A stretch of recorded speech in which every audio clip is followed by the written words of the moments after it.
Krishna Avatara was considered as a complete avatara or a complete incarnation of God.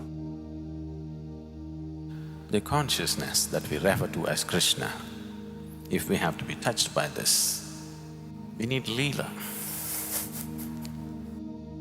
Leela does not mean just dancing with somebody. You're willing to dance with death, you're willing to dance with life.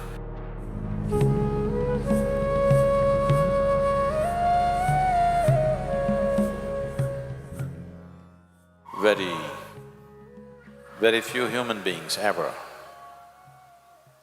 get to be placed in as complex situations as Krishna was placed. In one human being's life, going through the variety of situations that he went through is generally, it doesn't happen to most human beings. And in all these situations that he was faced with, the clarity of vision that he exhibited and the certainty about his ability to discern as to what is true and what is not true, the clarity that he brought to people around him, people began to experiencing like godlike. So he was proclaimed as an incarnation and a complete incarnation. For those of you who are not familiar with this, they talk about 9 incarnations. I want you to understand this is… what I'm going to say now is much before Charles Darwin came. So the first incarnation was Matsyavatara, that means God appeared in the form of a fish. And you know, Charles Darwin went about proving the first form of life on the planet were water life, fish. And the next incarnation is Kurmavatara, that means it's a turtle, it's an amphibious animal, half water, half land. Charles Darwin said this also. The third incarnation is Varahavatara, which is in the form of a pig, a gross mammal. And the fourth incarnation is Narasimhavatara, that is half man and half animal. The next one is Vamanavatara, a dwarf, human form but a dwarf. The next one is Parashurama, a full-grown man but an extremely violent man, a great fighter. We will meet him shortly here also. Krishna meets him, so he's still alive. So Parashurama is a fighting man. He even lopped off the head of his own mother, a very violent man. The next one is Ramavatara, a very peaceful one, but very unidimensional kind of man. The next is Krishnavatara, a very multidimensional human being. So Krishnavatara was considered as a complete avatara or a complete incarnation of God, not just one aspect. As a tribute to the multidimensional nature of who he was.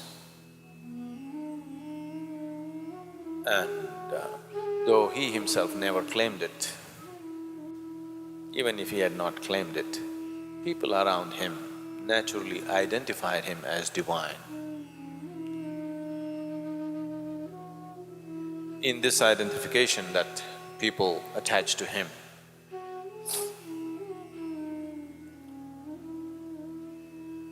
the whole culture evolved around this identity of Krishna being a complete incarnation of the divine.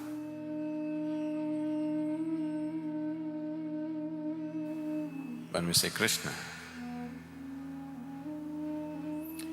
the essence of who he is,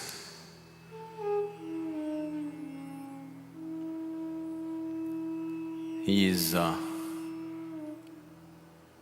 irrepressible child, a terrible prankster, an enchanting flute player, a graceful dancer, an irresistible lover, a truly valiant warrior, a ruthless vanquisher of his foes, a man who left a broken heart in every home,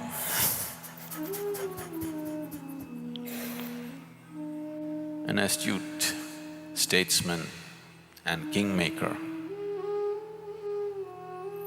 a thorough gentleman, a yogi of the highest order, and the most colorful incarnation. Krishna is seen and perceived and understood and experienced in many, many different ways by different people. Duryodhana, through the eyes of Duryodhana. For those of you who do not know the background, I will be, because unless you understand the whole tapestry of the story and the situation in which he existed, many aspects of who he is will be missed, so we will go into it. But right now, Duryodhana is a man because of certain situations into which he was placed. Insecure, angry, jealous,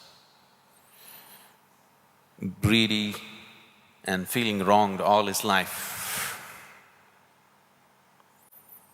And because of actions which came forth from his greed and anger, he became the key for destruction of his whole race.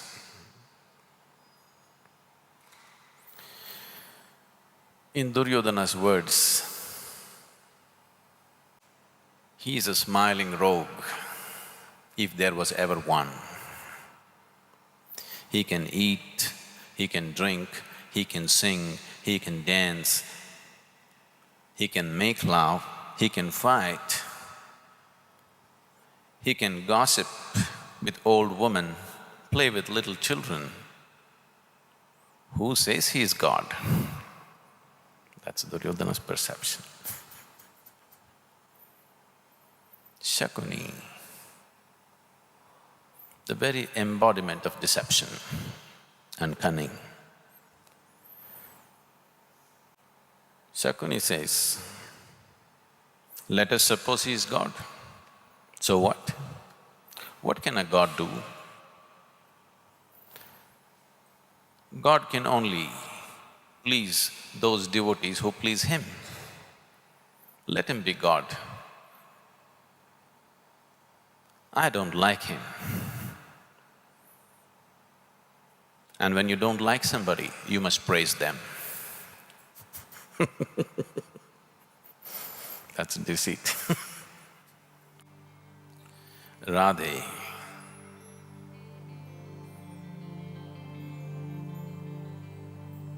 his childhood lover, a milkmaid, a simple woman of the village.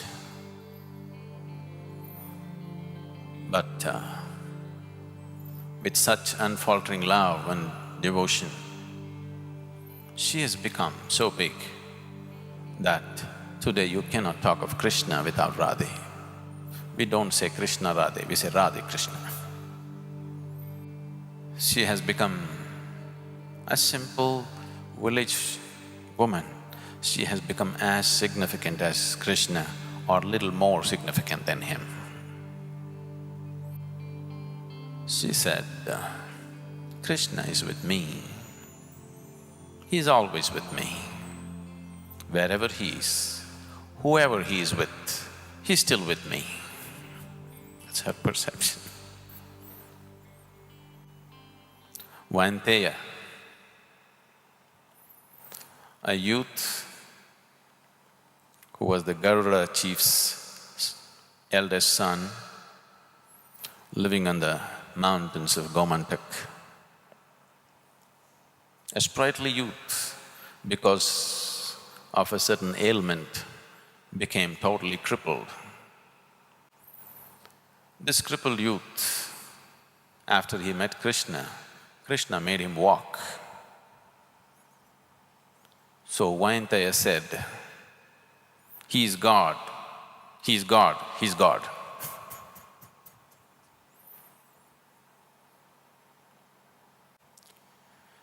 Akrura, an uncle of Krishna,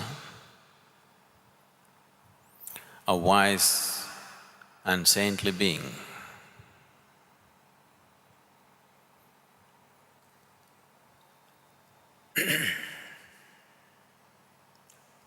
expressed his perception of Krishna this way.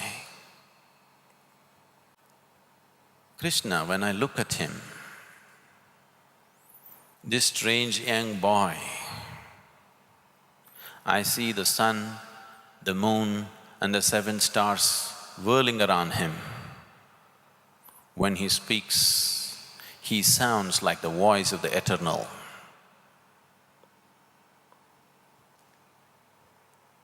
He's the hope. If there is hope in this world, he's the hope. Sikandin, a tortured human being, because of a certain situation within himself, right from his child. This is an absolutely tortured soul. So Sikandin said, Krishna never gave me any hope, but when he is there, the breeze of hope touches everybody. I can go on like this. Different people saw different facets of who he is. For some, he's God, for some, he's a crook, for some, he's a lover, for some, he's a fighter, so many things he is. If we want to taste an essence of what it means when we say Krishna, the consciousness that we refer to as Krishna, if we have to be touched by this, we need Leela. Here we are for the Leela. Leela means it is the path of the playful. This is not for the serious times, are you?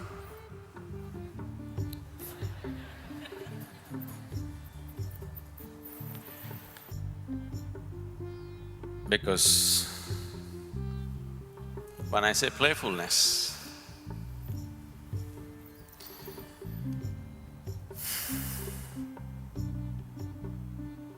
we are not here just to play.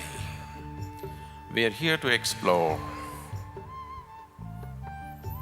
the most profound and the most serious aspect of life, but playfully, conducted playfully.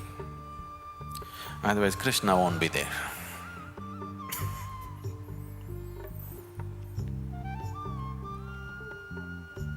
The reason why the most profound dimensions of life have been missed by the vast population in the world is because they do not know how to be playful. If you want to explore this path playfully, if you want to be playful, you need a heart full of love, a joyful mind and a vibrant body. Otherwise, there's no Leela. If one has to explore the most profound dimensions of life in a playful way, they must be willing to play with their awareness, with their imagination, with their memory, with their life, with their death. they're willing to play with everything, only then Leela. Leela does not mean just dancing with somebody. You're willing to dance with death, you're willing to dance with life, you're willing to dance with your enemy, you're willing to dance with the one whom you love. You're willing to dance the last moment of your death.